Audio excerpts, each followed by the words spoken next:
narababwiye yuko uba ari kurondera ikintu cyose gishobora gutuma uburimyi butera imbere.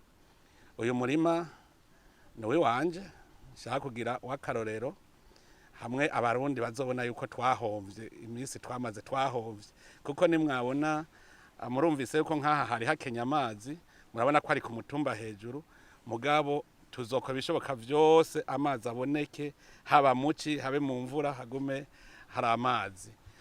Kubera rero n'ubuhinga bwabo ndazi yuko mu Bushinwa hoho no ku musozi hejuru asanga hari umuceri, natwe rero ntacobuza na cane cane ko amazi yacu ava hejuru, tugiye turagira ingomero turashobora kwiza amazi hose, mugazosanga twamaze guteza imbere ibiterwa bimwe bimwe vyimbuka cane.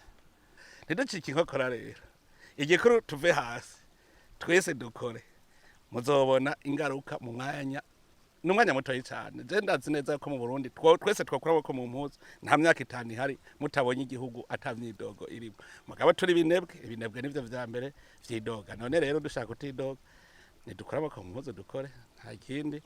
Rero abarundi bose nico nagomba kubahamagarira.